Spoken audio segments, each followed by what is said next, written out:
참여 예수님, 2021년 9월 12일 연중 제24주일 미리미리 듣는 미리 말씀의 복음밥 신부입니다. 지난번에 이런 이야기를 들은 적이 있습니다. 어떤 자매님께서 지금 살고 있는 집을 팔고 다른 집으로 이사를 가야 했습니다. 그런데 지금 살고 있는 집이 팔리지 않아서 9일 기도를 3번이나 하고 세 번째 기도를 마무리 짓는 날 하느님의 은총으로 집이 팔렸다면서 너무나 좋아하셨습니다. 그러고서 며칠 뒤에 그 자매님은 울상이 돼서 오셨습니다. 그 이유는 집이 팔린 줄 알았는데 들어오기로 한 사람도 살고 있는 집이 전세로 나가지 않아서 결국 구매를 포기했다고 합니다. 자매님은 그 이야기를 듣고 하느님께서 자신의 기도를 들어주지 않으신다며 얼마나 더 기도를 해야 되냐면서 하소연을 했습니다. 저는 그 이야기를 들으면서 이런 생각이 들었습니다. 하느님께서 나의 기도를 들어주시면 좋은 하느님이고 나의 기도를 들어주지 않으시면 나쁜 하느님인가 싶었습니다. 오늘 복음을 보면 우리들의 모습과 똑같은 인물이 나옵니다. 그 사람은 베드로죠.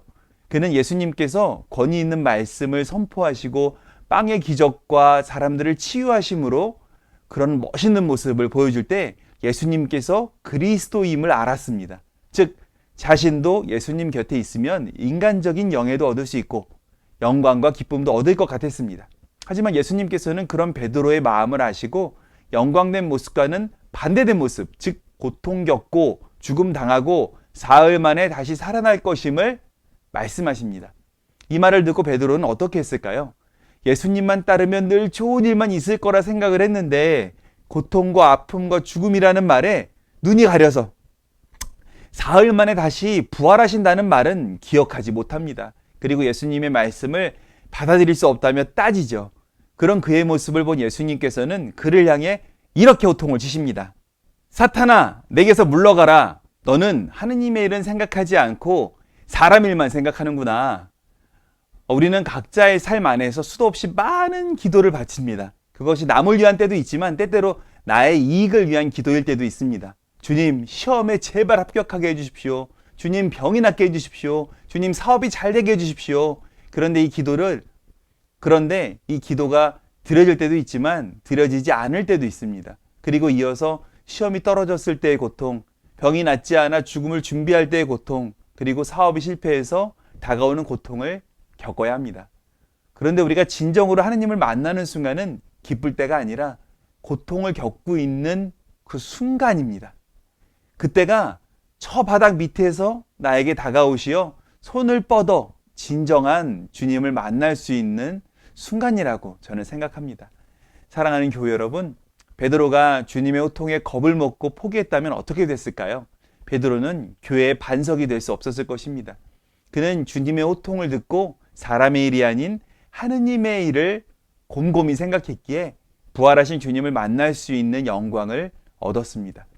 우리도 주님께 드려야 하는 기도가 많이 있습니다.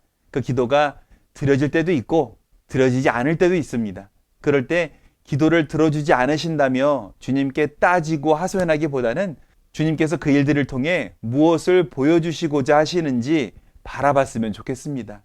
잠시 눈을 감고 나와 주님과의 거리를 멀게 해주는 마음이 있는지 한번 떠올려 봅시다.